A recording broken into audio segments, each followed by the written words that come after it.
Travail pratique sur la théorie générale de management.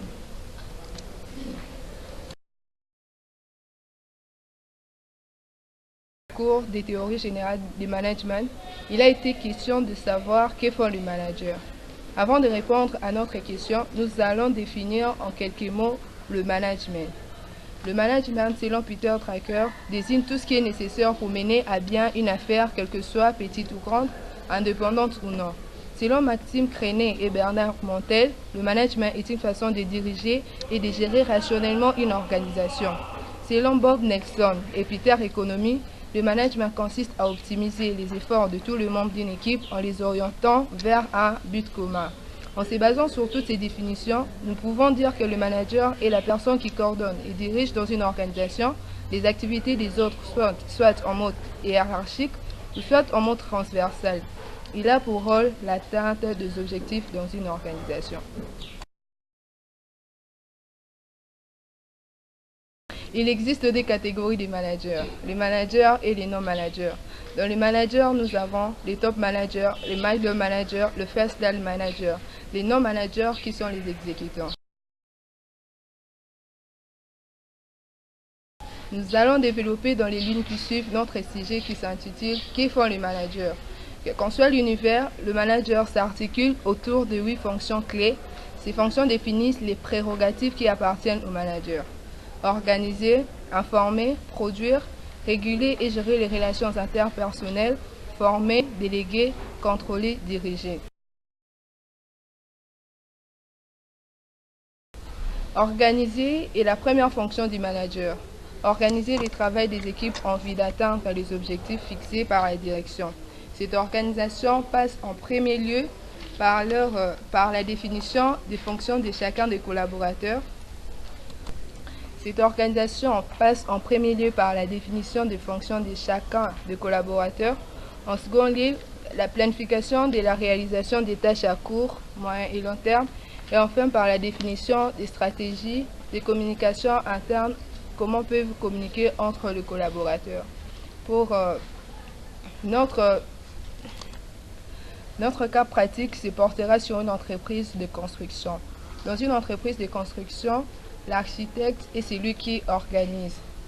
L'architecte doit, comme tout professionnel, se comporter en chef d'entreprise, autrement dit, élaborer sa stratégie commerciale, son marketing et sa communication afin de trouver ses clients, savoir répondre à leurs besoins afin de satisfaire et de fidéliser, se doter de méthodes et outils efficaces pour aborder les différentes phases du déroulement des opérations de construction.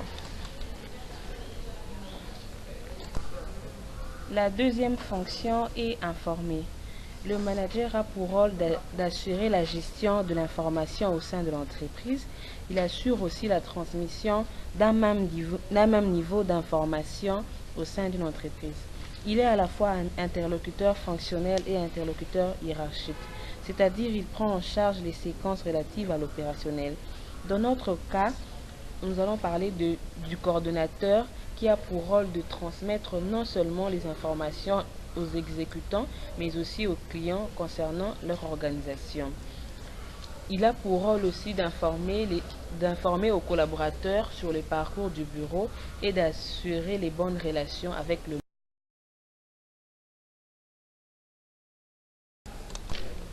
La troisième fonction est produire. Il ne s'agit bien évidemment pas là de produire au sein industriel du terme, mais ce que le manager doit produire, ce sont les données exploitables, des analyses de l'information, car ces données et ces analyses qui permettront en dernier lieu d'intervenir sur la production pour optimiser, repérer les faiblesses et corriger, etc. Participer en tant que personne ressource à des projets d'optimisation de l'organisation des activités ou à des missions transversées. Dans notre cas, l'ingénieur doit produire des données et des analyses efficaces pour assurer la pérennité de l'entreprise. Cette fonction découle et influence les fonctions précédemment citées, car c'est à partir de cette À partir de cette gestion du personnel que le service peut être optimisé. Transmettre la culture d'entreprise, gérer les conflits, tensions ou angoisses, féliciter le réussite, etc. Ça, c'est la quatrième fonction qui est basée sur le réguler et gérer les informations interpersonnelles. Dans notre cas, c'est l'ingénieur qui est chargé qui assure le bon déroulement de travaux sur le terrain et un conflit de paix entre le travailleur. La cinquième fonction, former. Non seulement le salarié peut avoir besoin de progresser, mais l'entreprise elle-même peut avoir besoin que le collaborateur progresse, que le salarié monte en compétences ou simple évolue dans leur carrière. Ce sera aussi une des fonctions du manager que de piloter cette formation continue de collaborateurs, maintenir et développer les compétences des collaborateurs.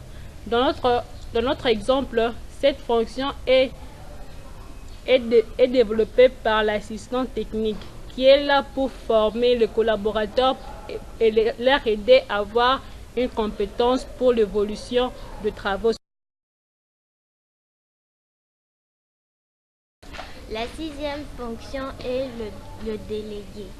Un bon manager doit savoir déléguer car non seulement cela permet de libérer du temps au manager pour s'occuper des autres tâches qui relèvent plus de ses prérogatives, mais en plus de cela peut constituer un excellent levier pour l'implication de salariés. Dans notre cas, le délégué, l'architecte délègue ses responsabilités à l'ingénieur qui est celui qui assure la responsabilité de travaux sur terrain et le bon déroulement de travaux. Contrôler. Septième fonction. Le manager a également pour fonction de contrôler non seulement la réalisation des objectifs fixés, mais aussi de contrôler la bonne marche d'un service ou d'une entreprise. C'est en contrôlant de façon pointue et assidue que l'on peut repérer rapidement les défaillances et donc y remédier plus rapidement. Pour ce qui est de notre exemple, c'est l'ingénieur qui est chargé de contrôler les travaux sur terrain. Il doit s'assurer de l'avancement des travaux sur terrain afin de pouvoir faire rapport à son supérieur qui est l'architecte. Finalement donc, le manager a pour fonction de diriger, c'est-à-dire étymologiquement, faire avancer dans une direction précise. C'est la huitième fonction. Dans notre cas, l'ingénieur est chargé de superviser les travaux et s'assurer que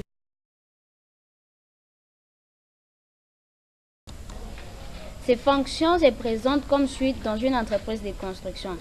Dans une entreprise de construction, l'architecte doit, comme tout professionnel, se comporter en chef d'entreprise, autrement dit, élaborer sa stratégie commerciale, son marketing et sa communication afin de trouver ses clients. Savoir répondre à leurs besoins afin de les satisfaire et de les fidéliser. Se doter de méthodes et outils pour élaborer les difficultés face du déroulement de ces opérations. Assurer ensuite une bonne gestion administrative et financière de son entreprise pour en garantir la pérennité. L'architecte étant un manager, lègue ses responsabilités sur le terrain à un ingénieur qui a pour rôle de superviser les travaux sur le terrain avec les exécutants, d'achat de matériel de construction, d'assurer le bon déroulement des travaux dans un climat de paix, de s'assurer que chaque exécutant est à son poste et fait bien son travail, de s'assurer de l'avancement des travaux sur le terrain pour faire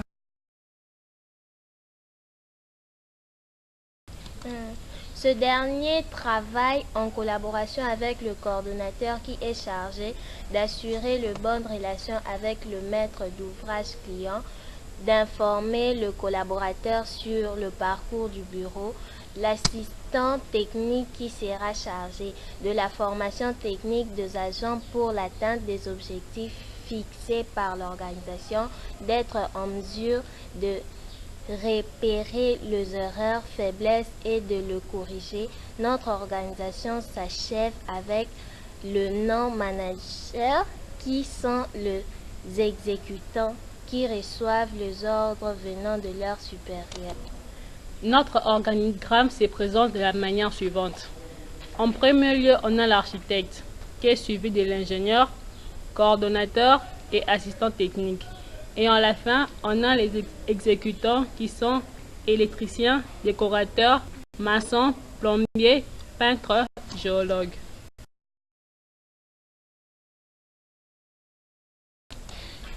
Pour conclure, le manager représente un certain nombre de personnes œuvrant sous sa subordination dans une fonction quelconque d'une organisation.